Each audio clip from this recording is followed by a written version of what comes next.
اما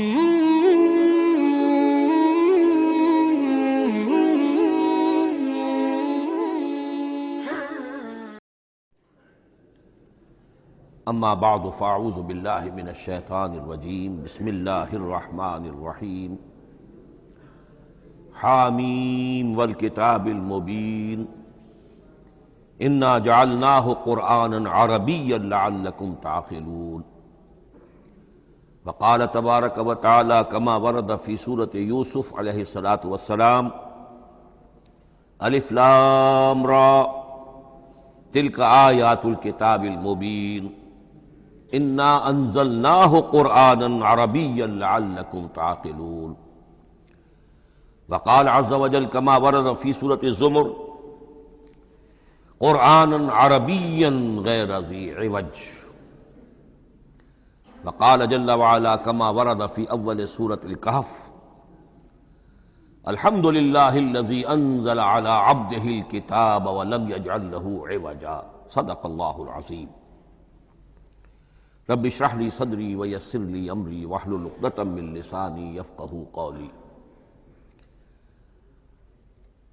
تعارف قرآن کے ضمن میں جو مباحث پہلی نشست میں مکمل ہو چکے ہیں اس میں ایک کمی رہ گئی تھی، اس کو پورا کر لیجئے۔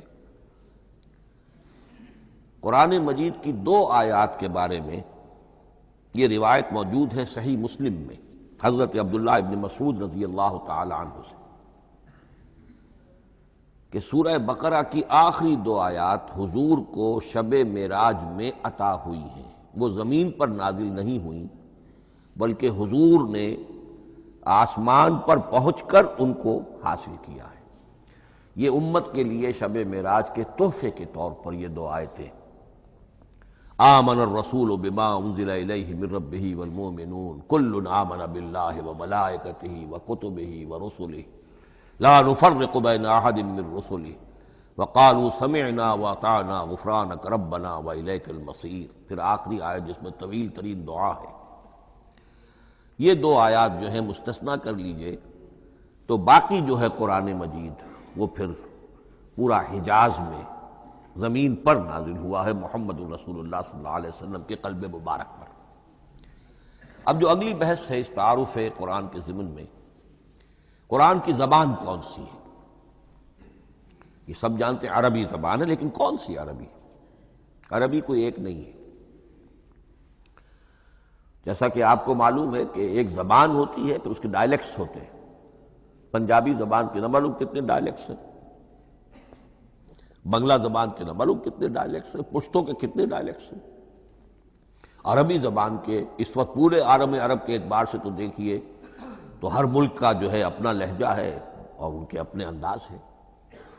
تو خود نزول قرآن کے وقت بھی پورے جزیرہ نمائے عرب میں کوئی ایک زبان نہیں تھی، زبان ایک تھی لیکن اس کے لہجے مختلف تھے، الفاظ مختلف تھے۔ تو یہ جان لیجئے کہ قرآن نازل ہوا ہے حجاز کے بادیہ نشینوں کی زبان میں۔ وہ اصل عربی زبان حجازی قوم سمجھتی تھی، شہری زبان نہیں، دیہاتی زبان۔ یعنی کہ شہروں میں دوسرے ملکوں کے لوگ آتے جاتے رہتے تھے، خاص طور پر مکہ مکرمہ جو ہے وہ تو چونکہ ایک بہت بڑا تجارتی مرکز تھا۔ لإلاف قریش ایلافہم رحلۃ الشتاء والصیف فلیعبدوا رب ھذا البیت۔ ان کے قافلے جاتے تھے، آتے تھے، دوسرے تاجر بھی آتے تھے، تو ظاہر بات ہے کہ شہروں کے اندر تو پھر زبان جو ہے وہ مکسڈ ہو جاتی ہے، خالص نہیں رہتی۔ یہی وجہ ہے کہ قریش کے جو شریف گھرانے تھے، اونچے گھرانے تھے، وہ اپنے بچوں کو صحرا میں بھیج دیتے تھے کہ ان کی پرورش وہاں ہو، وہاں وہ خالص عربی زبان سیکھیں، ان کی زبان جو ہے پولیوٹڈ نہ ہو۔ تو بادیہ نشین حجاز کے، نجد کے نہیں، حجاز کے بادیہ نشین، ان کی زبان میں قرآن نازل ہوا ہے۔ یہ آیتیں اس سے پہلے بھی سامنے آ چکی ہیں سورہ زخرف کی، انا جعلناہ قرآنا عربیا لعلکم تعقلون۔ ہم نے اس اپنے کلام قدیم کو عربی زبان کا جامہ پہنایا ہے۔ انا انزلناہ قرآنا عربیا، یہ سورہ یوسف کی آیات، ہم نے اتارا ہے اسے قرآن عربی بنا کر، قرآنا عربیا لعلکم تعقلون۔ سورہ زمر میں قرآنا عربیا غیر ذی عوج، یہ عربی مبین میں ہے، صاف ستھری دھلی ہوئی عربی زبان جس میں کہیں کوئی ٹیڑھ نہیں ہے، کوئی ایچ پیچ نہیں ہے۔ اور یہی پھر سورہ کہف میں جو ایک ترانہ حمد اللہ نے ہمیں سکھایا ہے کہ میرے اس انعام عظیم پر میرا شکر ادا کیا کرو، تو کن الفاظ میں الحمدللہ الذی انزل علی عبدہ الکتاب ولم یجعل لہ عوجا۔ تو یہ عربی مبین جو ہے اگرچہ اصلاً ہے بادیہ نشین حجاز کے، البتہ یہ کہ عرب کے دوسرے قبائل کے بھی ان کی زبانوں کے بعض الفاظ اس میں آئے ہیں۔ اس سے آگے بڑھ کر یہ کہ بعض معرب الفاظ بھی ہیں۔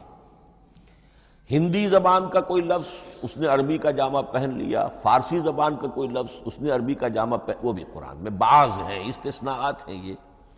جیسے سنگ گل، یہ فارسی زبان کا لفظ ہے، سنگ گل، وہ سجیل بن کر قرآن مجید میں آ گیا ہے۔ حجارۃ من سجیل، یہ جو الم تر کیف فعل ربک باصحاب الفیل سورہ فیل میں ہے، سنگ گل کا سجیل بنا۔ اس طرح کے کچھ اور الفاظ بھی ہیں، لیکن یہ سمجھیے کہ ایکسیپشنز پروو دی رول، یہ استثناءات ہیں، قاعدہ اپنی جگہ پر قائم رہے گا کہ یہ حجاز کے بدوں بادیہ نشینوں کی جو زبان تھی اس میں قرآن نازل ہوا ہے۔ اس قرآن کے بارے میں، اس کی زبان کے بارے میں جو چند پہلو سامنے رہنے چاہیے، فصاحت اور بلاغت کی معراج۔ یہ میں بعد میں قرآن کے وجوہ اعجاز پر جب بحث کروں گا کہ یہ کس کس اعتبار سے معجزہ ہے، تو وہاں زیادہ تفصیل سے یہ بات آئے گی کہ عربی زبان کی فصاحت اور بلاغت کی معراج ہے۔ آپ کو معلوم ہے کہ آج بھی دنیا میں یہودی بھی ہیں جن کی مادری زبان عربی ہے، عیسائی بے شمار ہیں جن کی مادری زبان عربی ہے، ان کے ہاں بھی عربی ادب کی چوٹی کی کتاب جو پڑھائی جاتی ہے وہ قرآن ہے۔ یہ انہیں ماننا پڑتا ہے کہ عربی ادب کی جو آخری کتاب ہے، چوٹی کی کتاب ہے، وہ یہی ہے۔ یہودی بھی پڑھائیں گے، جیسے آپ انگریزی زبان پڑھنی ہے سمجھنی ہے تو شیکسپیئر کے بغیر آپ کیسے سمجھیں گے؟ اب وہ تو ایک سٹینڈرڈ ہے۔ اسی طریقے سے یوں سمجھیے کہ عربی زبان عربی ہونے کے اعتبار سے کلام اللہ ہونا اس پر ان کا ایمان نہیں ہے، لیکن یہ کہ عربی زبان کے اعتبار سے اس کی فصاحت اور بلاغت کا لوہا وہ مانتے ہیں۔ پھر اس میں ایک خاص ملکوتی غنا ہے، ڈیوائن میوزک، صوتی آہنگ ہے، عذوبت ہے، مٹھاس ہے۔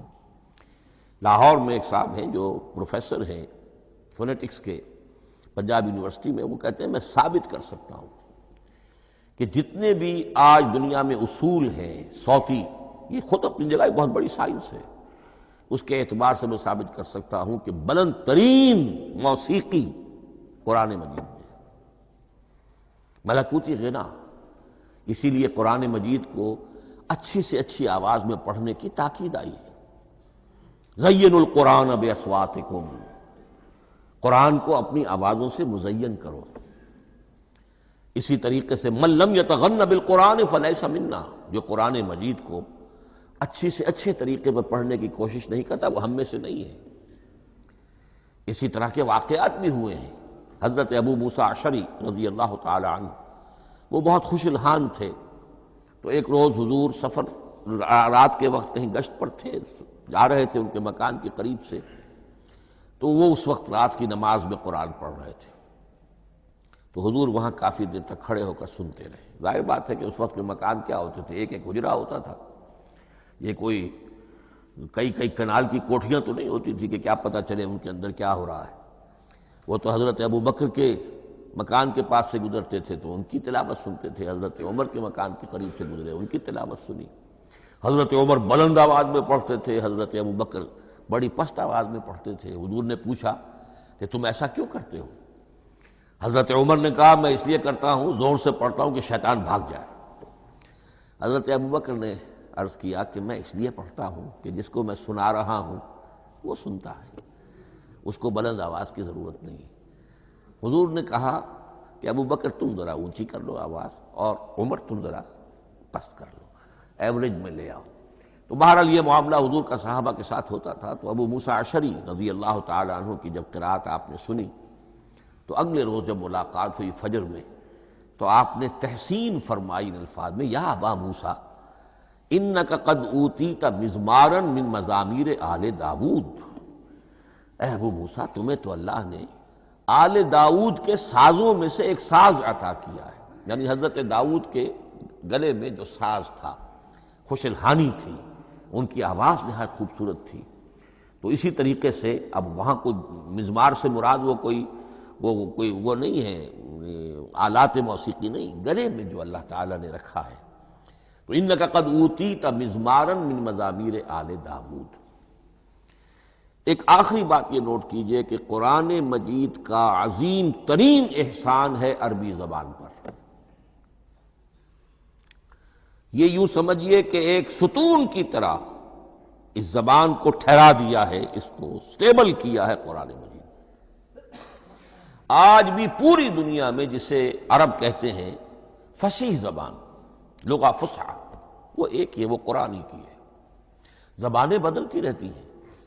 اردو 300 سال پہلے کی دکن میں جب شروع ہوئی، وہ آج آپ پڑھ بھی نہیں سکیں گے وہ کیا اردو تھی ولی دکنی کی، پھر وہ کیا اس نے روپ بدلے ہیں، اب وہ اردو کس شکل میں ہے، فارسی کن کن شکلوں میں رہی ہے، مختلف انگریزی کتنی شکلیں بدل گئی ہیں، لیکن عربی قائم ہے۔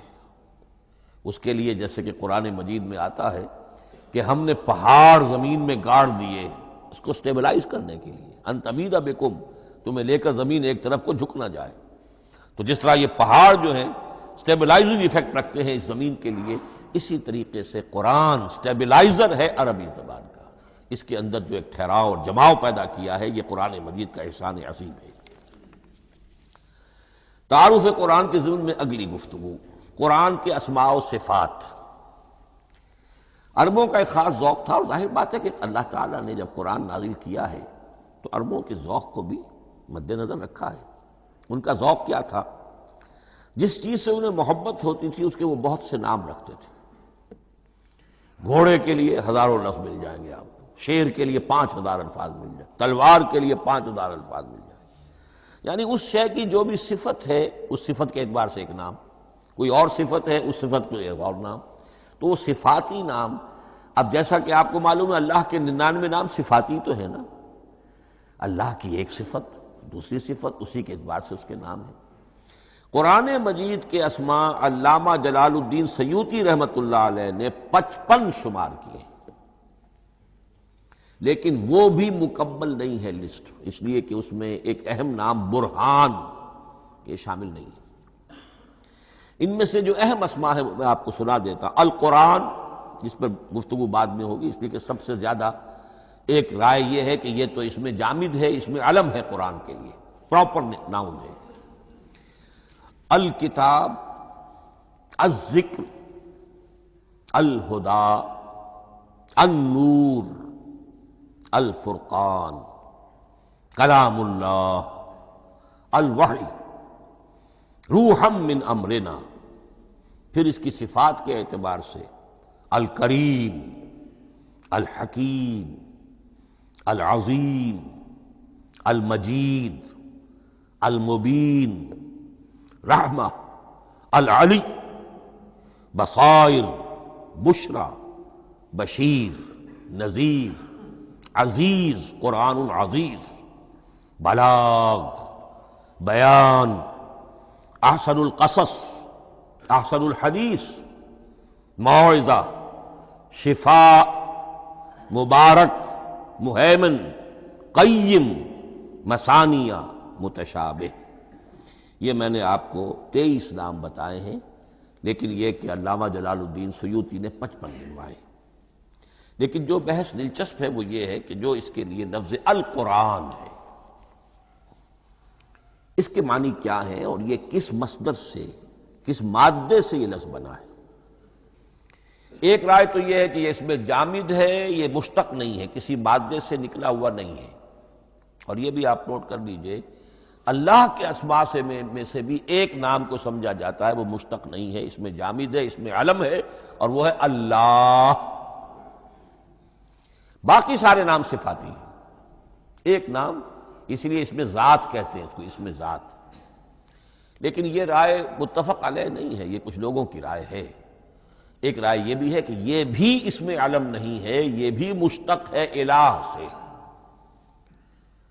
جیسے حکیم یہ صفت ہے، الحکیم یہ اللہ کا نام ہو گیا، الہ ایک معبود، الالہ معبود برحق، الالہ وہ اللہ بن گیا، ایک رائے یہ۔ لیکن یہی اسی طریقے سے نوٹ کیجئے کہ قرآن مجید کے بارے میں بھی ایک رائے یہ کہ القرآن اس میں علم ہے، پراپر ناؤن ہے، یہ جامد ہے، یہ مشتق نہیں ہے، کسی اور مادے سے نکلا نہیں۔ لیکن جو اکثریت کی رائے ہے، جس پر تقریباً اجماع ہے، وہ یہ ہے کہ نہیں، یہ اس میں جامد نہیں، اس میں مشتق ہے۔ لیکن پھر دو رائے ہیں کہ مادہ کیا ہے، ایک قرن قاف را نون اور ایک قرا قاف را حمزہ، یہ دو مختلف مادوں کے بارے میں رائے ہے کہ قرآن ان سے نکلا ہے۔ قرن کہتے ہیں کسی چیز کا قریب ہو جانا، جڑ جانا، مل جانا۔ یہ حج کی جو تین شکلیں ہیں، حج تمتع ہے، حج قران ہے اور حج افراد ہے۔ قران کیا ہے؟ ایک ہی احرام میں عمرہ بھی اور حج بھی دونوں کو جمع کر لیا جائے تو یہ حج قران ہے۔ اسی سے قران الصعدین کا لفظ استعمال ہوتا ہے۔ قرینہ اور قرائن جو ہے اسی سے الفاظ۔ امام فرا کی رائے یہ ہے کہ قرن سے یہ قرآن بنا ہے، اس لیے کہ اس میں بھی اللہ تعالیٰ کی آیات جمع ہو گئی۔ اسی طرح قرأ قاف را اور حمزہ، اس قرات کا مصدر بھی بن جاتا ہے، جیسے رجحان، را جیم ہے، رجح سے رجحان، غفران، غفرانک ربنا، پروردگار ہم تیری مغفرت کے خواستگار ہیں۔ اسی طرح قرآن قرأ سے بنا ہے۔ مفعول جو ہے وہ مصدر کے معنی میں آ جاتا ہے، یعنی پڑھی جانے والی شے۔ اور ایک قرأ آتا ہے عربی زبان میں، قرأت الماء فی الحوض، میں نے پانی جمع کر لیا حوض کے اندر، بارش ہوئی میں نے کچھ پانی حوض میں جمع کر لیا، قرأت الماء فی الحوض۔ اسی سے قریہ کا لفظ بنا، قریہ بستی کو کہتے ہیں جہاں لوگ جمع ہو کر رہتے ہیں، قریہ۔ تو اس معنی میں یہ قرآن جو ہے یہ جمع ہے اللہ تعالیٰ کی اسماء صفات اور اللہ کی ذات جو ہے اور اس کی آیات کا جامع ہے۔ یہ ہے لفظ قرآن کی بحث۔ اگلی بحث اور بڑی اہم ہے اور دلچسپ ہے، قرآن کا اسلوب کلام کس کیٹیگری میں فال کرتا ہے؟ قرآن کیا ہے؟ ایک شے کی تو سختی سے نفی کی اللہ نے، یہ شعر نہیں ہے، وَمَا عَلَّمْنَاهُ الشِّعْرَ وَمَا يَنبَغِي لَهُ، سورہ یاسین۔ ہم نے شعر تو انہیں سکھایا ہی نہیں محمد الرسول اللہ کو صلی اللہ علیہ وسلم، اور وہ شعر ان کے شایان شان بھی نہیں۔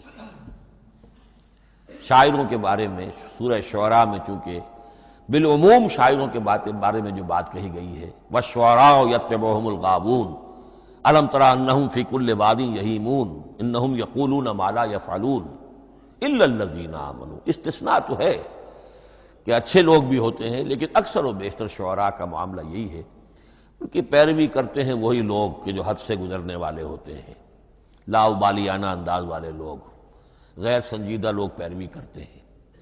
خود وہ بھی زمین و آسمان کے قلابے ملاتے ہیں، کبھی ادھر کی بات کبھی ادھر کی بات۔ اور تیسری بات یہ کہ عام طور پر جو کہتے ہیں وہ کرتے نہیں ہیں، انہم یقولون ما لا یفعلون۔ تو یہ شعر کی تو نفی کی گئی ہے قرآن مجید، جیسا کہ میں نے آپ کو سنایا تھا سورہ حاقہ کی آیات، انہ لقول رسول کریم وما هو بقول شاعر، یہ شاعر کا کلام نہیں۔ البتہ ایک بات نوٹ کیجئے، جسے آزاد شاعری، آزاد نظم کہا جاتا ہے، وہ میرا گمان یہ ہے، میں نے چونکہ ان چیزوں کا کوئی تحقیقی مطالعہ نہیں کیا ہے، کہ شاید وہ ہے ہی قرآن سے ماخوذ آزاد شاعری۔ اس میں وزن نہیں ہوتا، ردم ہوتا ہے۔ آزاد شاعری کے اندر ایک ردم ہوتا ہے، وزن نہیں ہے، ایک مصرع اتنا سا، ایک بڑا لمبا چوڑا، لیکن ردم رہے گا۔ یہ جو آزاد شاعری، بلینک ورس جس کو آپ کہتے ہیں، میرا گمان یہ ہے کہ شاید دنیا میں اس کا رواج قرآن کے بعد ہی ہوا ہو، اور قرآن مجید ہی کی نقالی میں یہ صنف جو ہے ادب کی وہ ایجاد کی گئی ہو۔ واللہ عالم، میں یہ بات دعوے سے نہیں کہہ سکتا، گمان ہے میرا۔ البتہ یہ کہ اب اس سے آگے چلیے، شعر نہیں ہے، نثر ہے، لیکن نثر کے اعتبار سے بھی کون سی کیٹیگری میں آئے گی؟ کیا یہ کتاب عام معنی میں جسے ہم کتاب کہتے ہیں وہ کتاب ہے؟ ایک تو وہ بات تھی نا جو اقبال کے حوالے سے میں نے آپ سے کہی، کتابیں نیست چیزیں دیگر است، اس وقت وہ بات نہیں میں کہہ رہا۔ عام کتابوں سے اس کا فرق کیا ہے؟ ایک کتاب ہوتی ہے، اس میں ہر چیپٹر میں ایک بحث مکمل ہو جاتی ہے، اگلے چیپٹر میں پھر لوٹا کر آپ پہلے چیپٹر کی کوئی بات نہیں کریں گے، پھر وہ بات آگے چلے گی، ابواب ہوں گے، ابواب میں مضمون کے مطابق مضمون آگے بڑھتا چلا جائے گا۔ کتاب کا یہ لازمی وصف ہے۔ قرآن مجید عثمانی میں کتاب نہیں ہے، اس میں قصہ آدم و ابلیس 7 جگہ آ رہا ہے، بار بار آ رہا ہے، سورہ بقرہ میں، سورہ اعراف میں، سورہ ہجر میں، سورہ بنی اسرائیل میں، سورہ کہف میں، پھر سورہ طٰہٰ میں، چلتے جائیے، سورہ صاد میں حضرت موسیٰ علیہ السلام کا قصہ کتنی مرتبہ آ رہا ہے۔ تو قرآن مجید اس کتاب کی کیٹیگری، اس کی ڈیفینیشن پر پورا نہیں اترتا۔ دنیا میں جو کتاب کا معیار ہے، عام اس کا جو اسلوب ہے، اس کی جو ڈیفینیشن ہے، ایک شکل ہوتی ہے مجموعہ مقالات، وہ بھی نہیں ہے، اس میں ہر مقالہ اپنی جگہ پر ایک مکمل شے ہوتی ہے، لیکن یہ کہ وہ دوسرے مقالات سے تو مختلف ہوگی، یہ مجموعہ مقالات بھی نہیں۔ اس کا اسلوب جو ہے وہ خطبے کا ہے، اوریشن، اور یہ کہا جا سکتا ہے it's a collection of divine orations, یہ اللہ تعالی کے خطبات کا مجموعہ ہے۔ مختلف اوقات میں خطبے نازل ہوتے تھے حضور پر صلی اللہ علیہ وسلم، اور یہ بھی جان لیجئے کہ عرب میں ادب کی 2 ہی صنفیں تھیں جو معروف تھیں، یا شعر یا خطبہ، یا خطیب ہوتے تھے بڑے شعلہ بیان خطیب، اور یا شاعر ہوتے تھے۔ تو یہ جب شعر کے اسلوب پر نہیں تھا تو خطابت کا اسلوب ہے جو اللہ نے اختیار فرمایا، اور ہر موقع پر، ہر مرحلے پر جو خطبہ اس وقت کے حالات کی مناسبت سے نازل ہوا وہ ایک صورت ہے۔ تو یہ ہے کلیکشن آف ڈیوائن اوریشنز، یہ اللہ تعالی کے مجموعہ خطبات الہیہ اسے کہا جا سکتا ہے، لیکن اس سے جو چند نتیجے نکلتے ہیں وہ نوٹ کرنے ضروری ہیں۔ خطبے میں مخاطب اور مخاطب کے مابین ایک ریپور ضروری ہے۔ اگر کوئی مصنف بیٹا کتاب لکھ رہا ہے، اس کے سامنے کوئی سامع نہیں ہوتے، وہ تو اپنی مگن میں جو بھی خیال ہے اپنے دل میں وہ لکھ رہا ہے۔ خطبے میں سامنے ہوتے، اگر ان کے درمیان رپورٹ نہ رہے، ہم آہنگی نہ رہے، تو پھر وہ خطبہ غیر مؤثر ہو جائے گا، لوگ جو ہیں ان کو اونگ آنے لگے گی، وہ متوجہ ہی نہیں رہیں گے۔ تو ایک رپورٹ مخاطب اور مخاطب ان کے درمیان۔ دوسرے یہ کہ خطبہ کا ایک وصف لازمی یہ ہوتا ہے کہ ایک واقعاتی پس منظر ہوتا ہے پیچھے موجود۔ اب کوئی شخص ہے سیاسی تقریر کر رہا ہے، ایک خاص پس منظر موجود ہے، اس میں وہ ان چیزوں کی طرف حوالے دیتا چلا جائے گا، صرف وہ تفصیلات بیان نہیں کرے گا، اس لیے کہ وہ لوگوں کو معلوم ہے آج کے دور کا ایک واقعہ ہے، لوگوں کے علم میں ہے، لیکن کتاب میں آپ لکھیں گے تو پھر وہ پورا واقعہ بھی بیان کرنا پڑے گا آپ کو کہ یہ کب ہوا، کیسے ہوا، جس کا میں حوالہ دے رہا ہوں۔ لیکن خطبے کے اندر بس پس منظر جو ہے وہ موجود ہے، اور اس کے حوالے سے صرف جو اشارات اس کی طرف ہو جائیں گے۔ نمبر 3 یہ ہے کہ خطبے میں تحویل خطاب بہت ہوتا ہے۔ تحویل خطاب سے کیا مراد ہے؟ ابھی خطیب آپ سے بات کر رہا ہے، آپ سے مخاطب ہے، اور کسی وقت وہ فلاں کو جو یہاں موجود بھی نہیں ہے، وہ نواز شریف صاحب کو خطاب کرنا شروع کر دے گا۔ بھائی نواز شریف تو یہاں نہیں ہے، لیکن خطاب انداز وہ تو تقریر مقرر ہے، سیاسی تقریر کر رہا ہے، نواز شریف کو چیلنج کر رہا ہے، نواز شریف یہ کر دو گے تو ہم یہ کر دیں گے، اور نواز شریف یہ تم غلط کر رہے ہو، یا بے نظیر تمہارا یہ معاملہ۔ ہاں بے نظیر تو وہاں موجود نہیں، صدر ایوب صاحب کو جو بھی گالیاں دی جاتی تھی تقریروں کے اندر، وہ خود تو وہاں موجود نہیں ہوتے تھے۔ تو اس میں تحویل خطاب نوٹ کرنا پڑتا ہے، ابھی کس سے بات ہو رہی تھی، ابھی کس سے بات ہو رہی تھی۔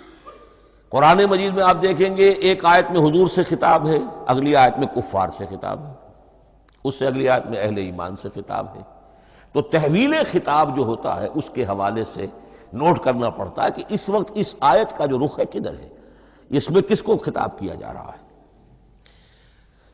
چوتھی بات یہ ہے کہ خطبے میں صرف عقل سے اپیل نہیں کی جاتی، جذبات سے بھی اپیل ہوتی ہے۔ اسی لیے خطابی انداز کہلاتا ہے۔ خطابی انداز میں لوگوں کے جذبات سے بھی اپیل کی جاتی ہے، جبکہ آپ ایک مقالہ لکھ رہے ہوں گے اس میں جذبات کی بات نہیں آئے گی، ٹھنڈی ٹھنڈی عقلی باتیں، منطقی باتیں، دلیل صغرا کبرا جوڑیے، نتیجہ نکالیے، وہ لوگوں کے سامنے رکھیے، تصنیف ہے۔ لیکن خطبے کے اندر صرف عقل نہیں، جذبات سے بھی اپیل ہوتی ہے۔ اب یہ سارے اوصاف میں جو بیان کر رہا ہوں یہ سب قرآن مجید میں بتمام و کمال بدرجہ اتم موجود ہیں۔ اور آخری بات یہ کہ خطبے میں، اور یہ کہ یہ چیز مشترک ہے غزل میں بھی اور قصیدے میں بھی اور خطبے میں بھی، اس کا اول و آخر بہت جامع اور مؤثر ہونا چاہیے۔ اسی لیے مطلع مقطع یہ خاص طور پر ہوتے ہیں نا۔ مقطع میں آپ پڑھی ہے سکون گسترانہ بات، جس غزل کا مطلع جاندار ہے اس کو آدمی پڑھے گا، اور اگر وہ مطلع پھسپھسا ہے وہ باقی نظم پڑھے گا ہی نہیں، چاہے آگے اس کے اندر بڑا عمدہ شعر بھی ہو وہ نہیں پڑھے گا۔ مطلع ہی جو ہے بے جان ہے، پھسپھسا ہے۔ پھر مقطع آخری جو شعر ہو، تو قصیدے میں بھی یہ ہے اور خطبے میں بھی یہ ہے۔ یہی وجہ ہے کہ قرآن مجید کی صورتوں میں اکثر و بیشتر شروع کی آیات اور آخری آیات انتہائی اہم ہوتی ہیں، بہت جامع ہوتی ہیں، جن کو کہا جاتا ہے کہ یہ سور جو ہیں ان کی ابتدائی آیات، خواتین اور پہلی آیات۔ اب سورہ بقرہ کی آیات شروع کی، پھر آخری جو ابھی میں نے آپ کو سنائی، یہی آل عمران کا معاملہ ہے، کس شان کے ساتھ وہ اٹھ رہی ہے۔ یہی سورہ حج کا ہر جگہ پر آپ دیکھیں گے ابتدائی جو ہے خطیب اگر ایسی بات، ایسا انداز اختیار کرے کہ اپنے سامعین کی توجہ کو اپنی طرف مبذول کرا دے، اگر شروع کا انداز ایسا نہیں ہے تو وہ بات آگے بڑھے گی نہیں۔ آخری بات یہ کہ خطبے میں ہمیشہ یہ ہوگا کہ ایک مین سپیکر جو ہے اس کی ایک بات سامنے ہے کہ میں نے یہ بات اپنے سامعین کے ذہن میں بٹھانی ہے، لیکن دائیں بائیں کی باتیں کرے گا، کوئی قصہ بھی سنائے گا، کوئی شعر پڑھے گا، کوئی اور کوئی لطیفہ بھی سنائے گا۔ ہمارے ہاں کے جو بہترین خطیب جو ہوتے تھے وہ احراری حضرات جو ہے بہترین خطیب ہوتے تھے، اور آپ نے سنا مولانا عطا اللہ شاہ بخاری رحمۃ اللہ علیہ، ان کی تقریریں 6 گھنٹے تک لوگ سنتے تھے۔ وہ کبھی رلا بھی رہے ہیں، کبھی ہنسا بھی رہے ہیں، عام آدمی تنقید بھی کرے گا کہ یہ کیا ادھر ادھر کی باتیں کر رہے ہیں، لیکن وہ پھر جب آخری تقریر ہوتی تھی تو جب تقریر ختم ہوتی تھی، جو بات وہ ذہن میں بٹھانا چاہتے تھے، دل میں اتارنا چاہتے تھے، وہ بیٹھ چکی ہوتی تھی۔ باقی یہ کہ ادھر ادھر کی چیزیں جو ہیں وہ آکسیلری چیزیں ہیں وہ رہتی ہیں۔ یہ ہیں 6 اوصاف خطبات کے، اور قرآن مجید کے اندر بھی یہ اوصاف کم و بیش موجود ہیں۔ قرآن کا اسلوب خطبے کا ہے۔ اب اگلی بحث پر آئیے، قرآن مجید کی ترکیب اور تقسیم، سنتھیسس اور ڈویژنز۔ اب اس میں سمجھیے کہ کلام جو ہے اللہ کا کلام ہے، کلام مرکب ہوتا ہے کلمات سے، کلمات حروف سے بنتے ہیں۔ عربی زبان کے حروف 28 یا 29 ہیں، الف اور حمزہ کو ایک ہی مانیں گے تو 28 رہ جائیں گے، الف علیحدہ حمزہ علیحدہ تو 29 ہو جائیں گے۔ یہ حروف جڑتے ہیں، لفظ بنتے ہیں۔ لفظ محمل بھی ہوتا ہے لیکن کلمہ وہ کہلاتا ہے جو بامانی لفظ ہو۔ پھر ان کلمات کو آپ جوڑتے ہیں، یہ مرکب توصیفی بن گیا، مرکب اضافی بن گیا، مرکب عددی بن گیا، مرکب جاری بن گیا۔ پھر ان مرکبات کو جوڑ کر فقرہ بنتا ہے، جملہ بنتا ہے، کلام مفید جس کو کہا جاتا ہے۔ قرآن مجید کے اعتبار سے علامہ سیوطی نے مخصوص جو قرآن کی اصطلاحات ہیں ان کے حوالے سے ایک بات کہی ہے، لیکن واقعہ یہ ہے کہ قرآن کی اصطلاحات خود اپنی ہیں، دنیا کی دوسری کسی بھی اصطلاحات پر ان کو قیاس نہیں کیا جا سکتا۔ لیکن جاہز چونکہ ایک ادیب تھے، انہوں نے قرآن مجید کو کہا یہ دیوان کی شکل رکھتا ہے، جیسے کہ حافظ کا دیوان کسی اور کا دیوان۔ سورتیں جو ہیں وہ قصیدوں کی شکل میں ہیں، بیت شعر آیت ہے، قوافی جو ہوتے ہیں شعروں میں قافیہ، وہ یہاں فواصل ہیں، آیت کے آخری حروف ایک دوسرے سے مشابہ ہوتے ہیں کہ جن سے پھر وہ صوتی آہنگ پیدا ہوتا ہے۔ الرحمن علم القرآن خلق الانسان علمہ البیان۔ اب یہ ایک فواصل جو ہے وہ جڑتے چلے جاتے ہیں، ان میں آہنگ پیدا ہوتا ہے۔ لیکن حقیقت کے اعتبار سے پہلی بات یہ نوٹ کیجئے، قرآن مجید کی اکائی ہے آیت، اسے نہ آپ جملہ کہہ سکتے ہیں نہ فقرہ کہہ سکتے ہیں۔ انگریزی میں ہمارا چونکہ بائبل کے لیے بھی جب ورس کا لفظ آ جاتا ہے تو انگریزی تراجم میں، انگریزی تحریروں میں، مقالوں میں ورس قرآن مجید کی آیت کے لیے لفظ آ جاتا ہے، ورس نمبر فلاں، بالکل غلط ہے۔ قرآن کی آیت یہ اس کا اپنی اصطلاح ہے، اپنا مفہوم ہے۔ لغوی مفہوم کیا ہے؟ نشانی، آیت نشانی۔ قرآن کی ہر آیت اللہ کے علم اور حکمت کی نشانی ہے۔ اب قرآن کی آیتیں نوٹ کیجئے، صرف حروف پر بھی مشتمل ہے، الف لام میم حروف مقطعات اور آیت بن گئی۔ وہ مرکبات ناقصہ پر بھی مشتمل ہے، والعصر مرکب جاری ہے، حرف جار، آیت ہو گئی۔ پورے جملے پر بھی مشتمل ہے، ان الانسان لفی خسر، ایک جملہ ہے، اور 10 جملوں پر بھی مشتمل ہے۔ اللہ لا الہ الا ھو الحی القیوم لا تاخذہ سنۃ ولا نوم لہ ما فی السماوات وما فی الارض الی آخر الآیہ۔ آیت الکرسی کا انالیسس کیجئے، 10 جملے موجود ہیں اس میں۔ تو نوٹ کر لیجئے، یہ چیز توقیفی کہلاتی ہے، یہ کسی گرامر کے اصول پر نہیں ہے، کسی منطق کے اصول پر نہیں ہے۔ آیات قرآنیہ کی تعیین توقیفی ہے، یعنی حضور کے بتانے پر موقوف ہے۔ حضور نے بتایا والعصر، یہ آیت ہو گئی، آیت ہو گئی، ہم آیت مانیں گے۔ الف لام میم آیت ہو گئی۔ قاف حرف ایک ہے، یہ آیت نہیں ہے۔ نون ایک حرف ہے، آیت نہیں ہے۔ قاف والقرآن المجید ایک آیت بنی، نون والقلم وما یسطرون ایک آیت بنی۔ تو اس طریقے سے اس کو کہتے ہیں توقیفی، موقوف علیہ ہے حضور کے بتانے پر۔ اب اس میں روایات کا اختلاف ہو سکتا ہے کہ حضور سے کوئی روایت یہ ہو کہ یہ ایک آیت بنی یا 2 آیتیں بنی۔ مثلا بڑی اہم مثال آپ کو دے رہا ہوں، سورہ مزمل کی جو دوسرا رکوع ہے، پورا دوسرا رکوع، وہ 1 آیت شمار ہوتا ہے، اور میرا بڑا گمان رہا بہت عرصے تک کہ یہ 1 آیت نہیں ہو سکتی، یہ مختلف اوقات میں نازل ہوئی ہیں، 2 اوقات میں نازل ہوئی ہے، اور یہ مجھے قول مل گیا علامہ سیوطی کے ہاں، حضرت عبداللہ ابن عباس رضی اللہ تعالی عنہما کا قول کہ یہ 2 آیتیں ہیں، 1 نہیں۔ لیکن یہ کہ یہ ہوگا موقوف روایت پر، میں کوئی نہیں ہوں جو اسے قرار دے سکوں۔ ہاں مجھے اگر کوئی روایت مل جاتی ہے، کوئی خبر یا اثر، خبر محمد الرسول اللہ کی یا اثر آپ کے کسی صحابی کا صلی اللہ علیہ وسلم و رضی اللہ تعالی عنہ، تو پھر یہ ہے کہ ہم مانیں گے۔ تو اس کو کہتے ہیں توقیفی۔ آیات اور سور کا معاملہ توقیفی ہے بالکل، یا کسی منطق، کسی گرامر، کسی اصول بیان، کسی پر مبنی نہیں ہے، یہ مبنی ہے حضور کے بتانے پر۔ اس طرح سورت کسے کہتے ہیں؟ عربی زبان میں سور کے معنی ہے فصیل۔ فَضُرِبَ بَيْنَهُمْ بِسُورٍ لَهُ بَابٌ، سورہ حدید کے اندر الفاظ آئے۔ اب اس کا کیا تصور دیا گیا کہ ہر آیت جو ہے وہ اللہ کے علم اور حکمت کی نشانی ہے۔ 10 آیتیں، 20 آیتیں، 100 آیتیں، 285 آیتیں، 286 آیتیں جوڑ کر ایک فصیل باندھ دی گئی۔ یہ شہر حکمت خداوندی ہے، ایک نظم ہوتا ہے۔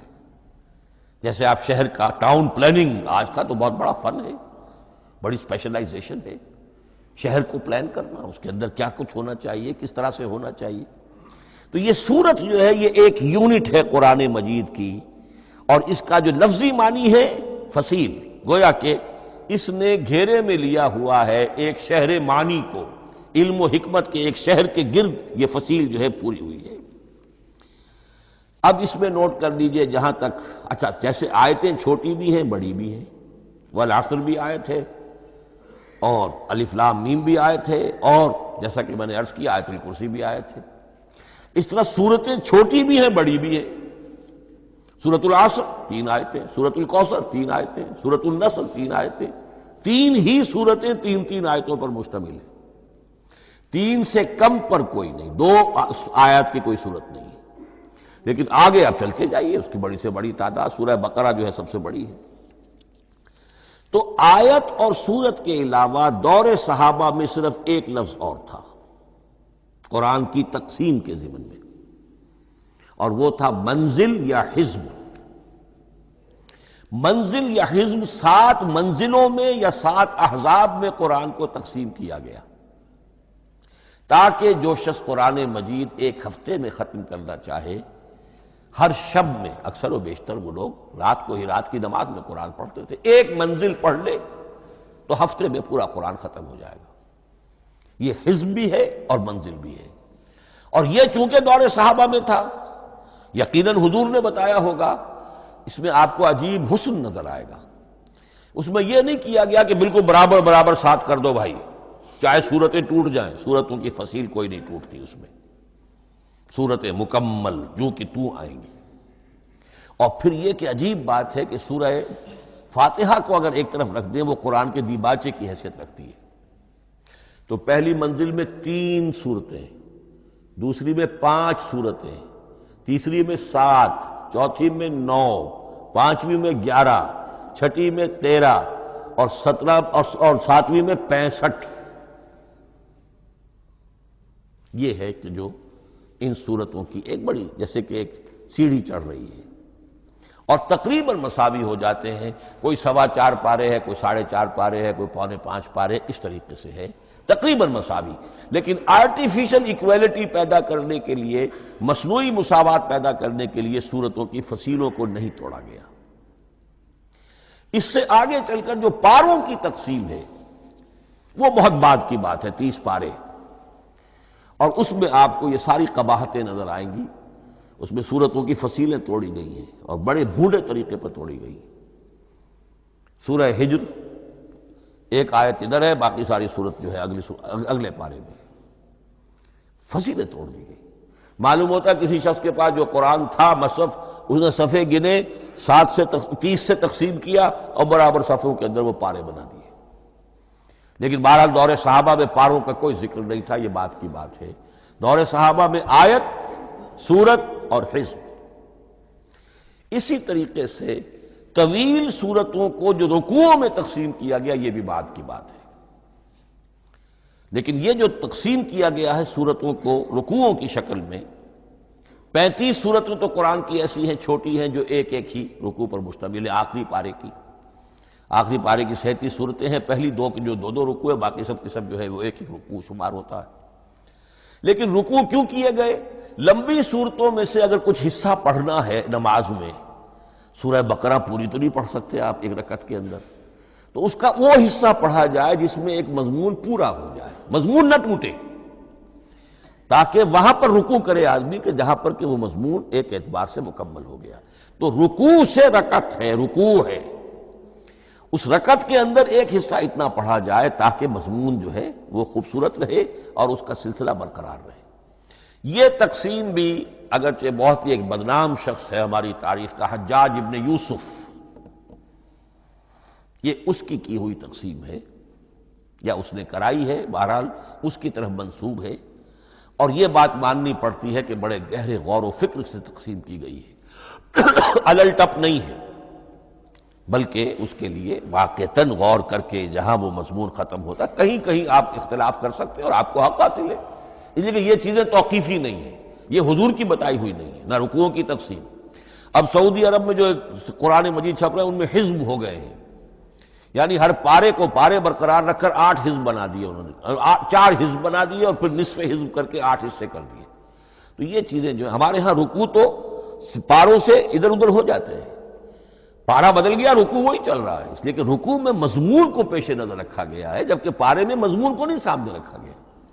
تو رکوع کا معاملہ جو ہے چاہے وہ حجاج ابن یوسف ہی نے کیا ہے، لیکن یہ کہ بہرحال وہ بہت صحیح ہے، اکثر و بیشتر کہیں کہیں آپ اس سے اختلاف کر سکتے ہیں۔ تو یہ تو اس کا ہم نے آپ کے سامنے رکھا سنتھیسس۔ اب اگلا موضوع ہے ترتیب و تدوین کیسے ہوئی۔ ان علینا جمعہ و قرآنہ، ہمارے ذمے ہے اس کو جمع بھی کرنا اور پڑھوانا بھی، اور پڑھوانے میں ترتیب آ جائے گی لازماً۔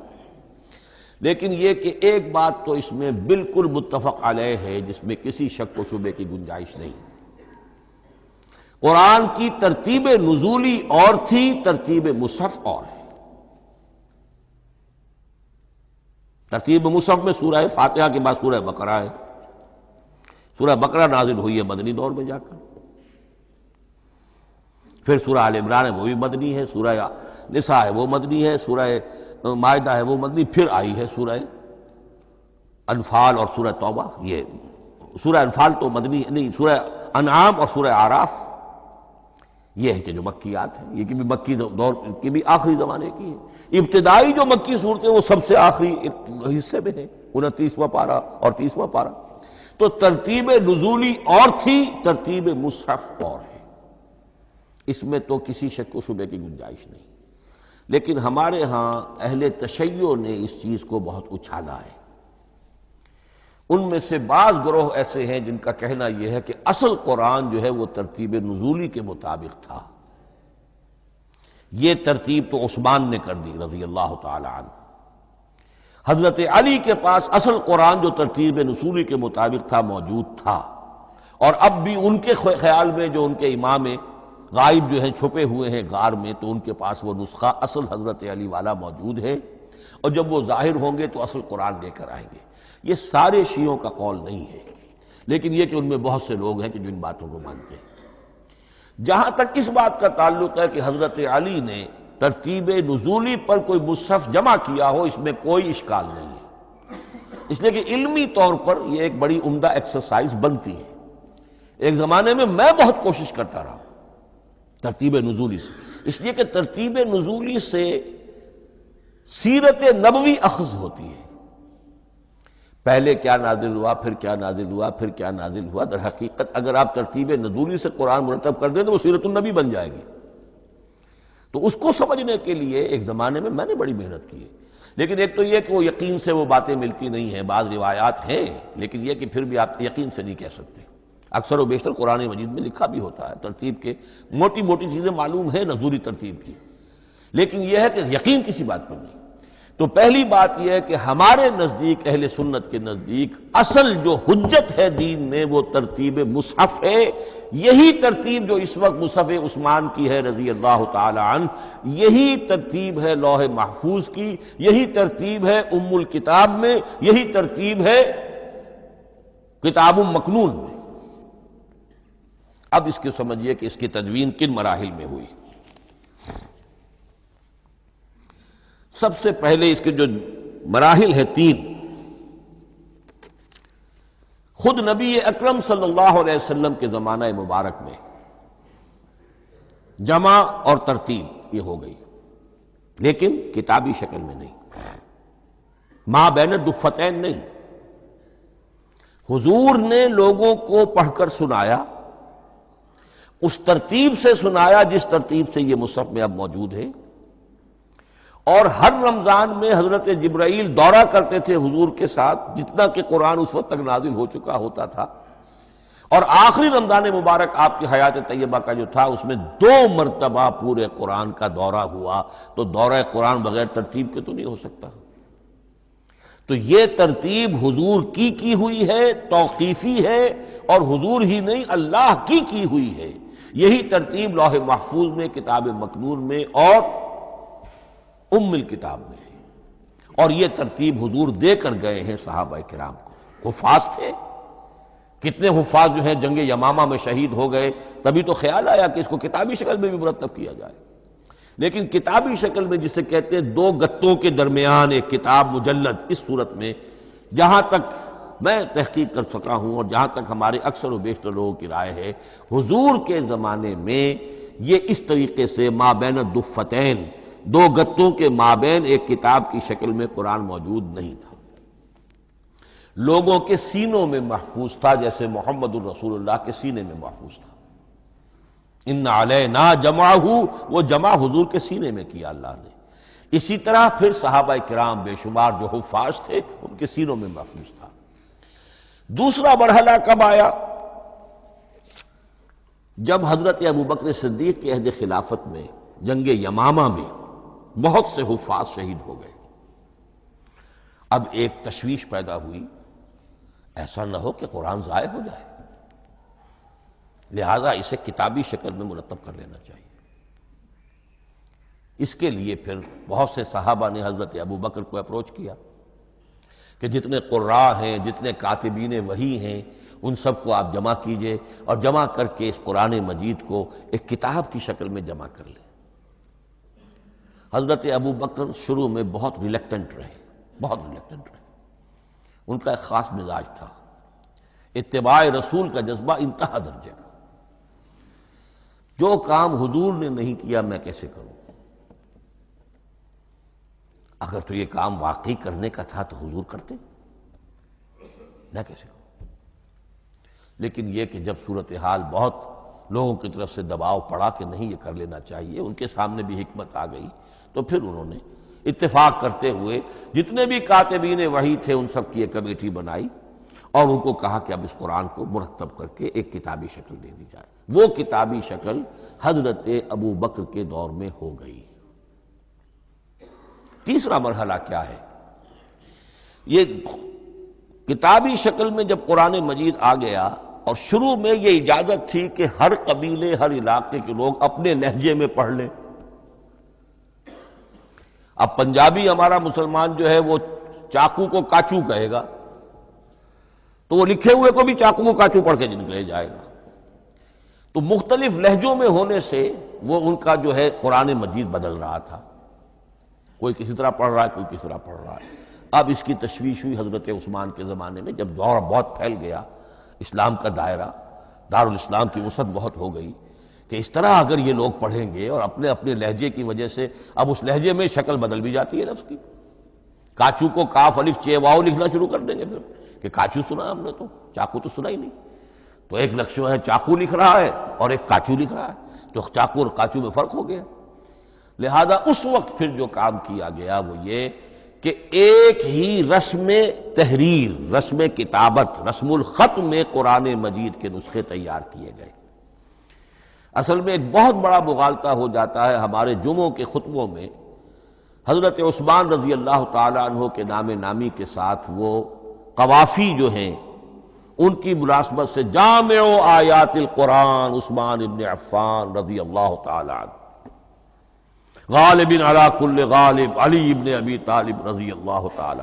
اب یہ جو جوڑتے ہیں قافیے، تو حضرت عثمان کے نام کے ساتھ یہ قافیہ جوڑ دیا، اس سے لوگوں کو مغالطہ بھی ہوا اور دشمنوں نے ایکسپلائٹ کیا کہ اس کا مطلب یہ ہے کہ قرآن تو جمع ہوا ہے حضرت عثمان کے زمانے میں، اور حضرت عثمان کے زمانے میں اور حضور کے زمانے میں کم و بیش 15 سال کا فصل تو ہو چکا، گویا کہ قرآن مرتب ہی ہوا ہے حضور کے انتقال کے 15 برس بعد۔ پھر حضرت عثمان کی شخصیت کو خاص طور پر جو سبائی فتنہ اٹھا تھا اس نے ایک ڈسپیوٹڈ پرسنالٹی بنا کے رکھ دیا ہے، نہیں معاذ اللہ، کوئی شک نہیں، لیکن یہ کہ ایک فتنہ اٹھا، فتنۃ الکبریٰ، اور حضرت عثمان رضی اللہ تعالیٰ عنہ کو انہوں نے بدنام کیا، لہذا اس کے نام سے اور بٹا لگ گیا، یہ مصحف عثمان ہے۔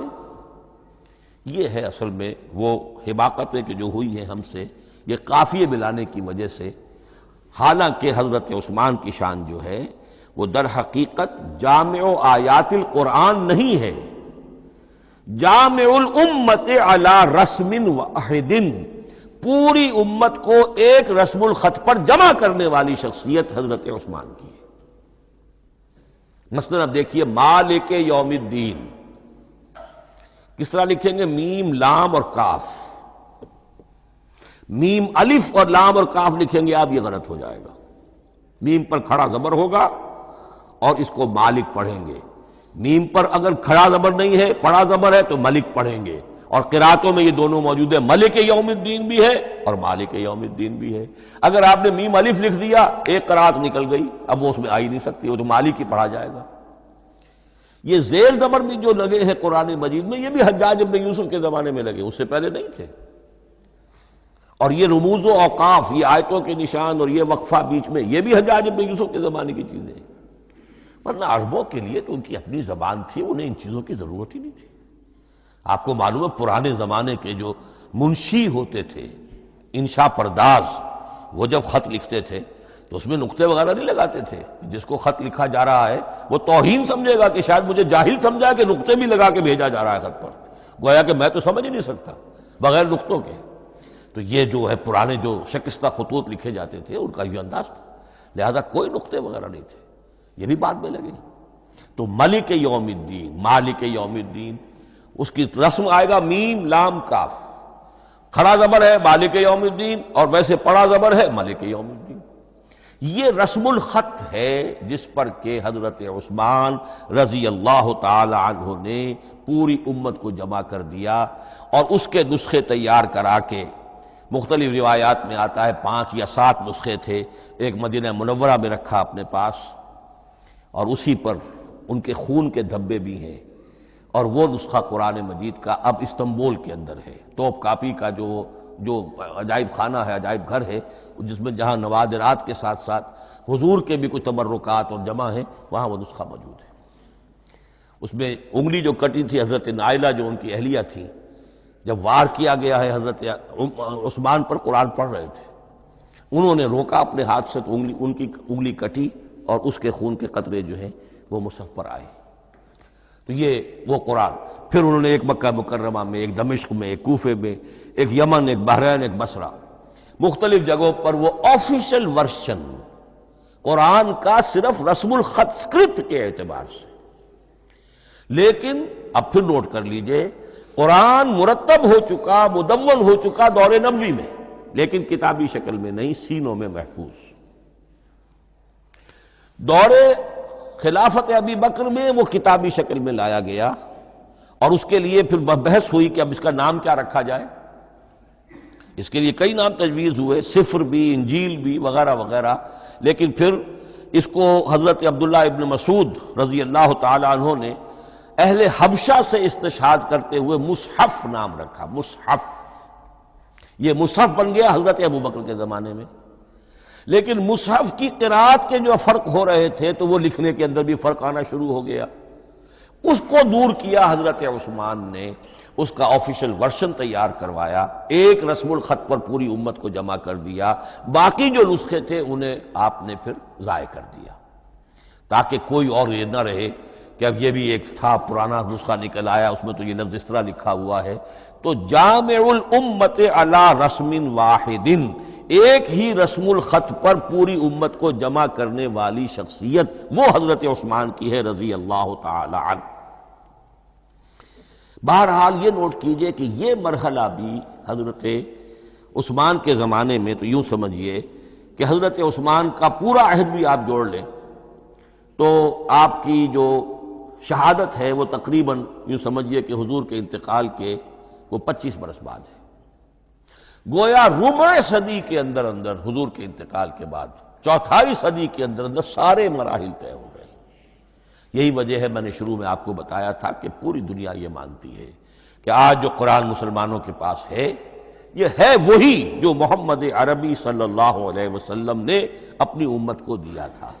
یہ دوسری بات ہے کہ ہم سمجھتے ہیں کہ محمد عربی صلی اللہ علیہ وسلم کو یہ اللہ کے کلام کی صورت میں حضرت جبرائیل نے پہنچایا تھا، وہ اس کو نہیں مانتے، لیکن یہ حصہ اس کا ماننے پر مجبور ہے کہ وہ اصل قرآن اپنی اسی انٹیگریٹی کے ساتھ، اپنے پوری پیور، اس کا جو بھی ہے ٹیکسٹ پیور ہے، اور اس کی انٹیگریٹی میں کوئی شک و شبے کی گنجائش نہیں ہے کہ یہ وہی شے ہے جو محمد نے اپنی امت کو عطا فرمائی تھی صلی اللہ علیہ وسلم۔ ایک آخری بات، چل میرے پاس 3 منٹ ہیں، یہ جو میں نے آپ کو ترتیب بتائی تھی قرآن کی، آیتیں، سورتیں، پھر حزب، اب اس میں ایک شے نوٹ کر لیجئے۔ آیت اللہ تعالیٰ کے علم و حکمت کا ایک نمونہ ہے، آیتوں کو جوڑ کر جب صورت بنائی تو آیتوں کے اندر جو ربط ہے، اس ربط آیات سے ایک اور معنی، ایک اور حکمت کا دروازہ کھلتا ہے۔ جیسے موتی ہے، ہر موتی بڑا خوبصورت ہے، لیکن جس ترتیب سے آپ نے پرویا، اس کو دھاگے میں ہار بنایا، اس ترتیب سے اس کا حسن دوبالا ہو جائے گا۔ ہر موتی کا اپنی جگہ پر ایک حسن ہے، لیکن اس ترتیب کی وجہ سے اس کے حسن کا ایک اور پہلو ظاہر ہوگا۔ اسی طرح قرآن مجید کی صورتوں میں ربط آیات بہت اہم ہے۔ ایک مرکزی مضمون ہوتا ہے ہر صورت کا، مرکزی مضمون، عمود، اور اس کے گرد وہ ساری آیتیں اس طریقے سے گھوم رہی ہوتی ہیں، جڑی ہوئی ہوتی ہے، جیسے کہ ایک دھاگے کے اندر پروئے ہوئے موتی ہوتے ہیں کہ جس کی جو ہار کی شکل اختیار کرتے ہیں۔ دوسری بات یہ، اکثر و بیشتر صورتیں قرآن مجید میں جوڑوں کی شکل میں ہیں۔ ایک مضمون کا ایک پہلو اس جوڑے کے ایک فرد میں، اور دوسرا پہلو اسی کا دوسرے فرد میں۔ جیسے معوذتین، دو صورتیں ہیں، مضمون ایک یہ تعوذ، معوذتین۔ الزہراوین، سورہ بقرہ سورہ آل عمران کو کہا گیا الزہراوین، حضور نے فرمایا دو نہایت تابناک صورتیں، بڑی روشن صورتیں۔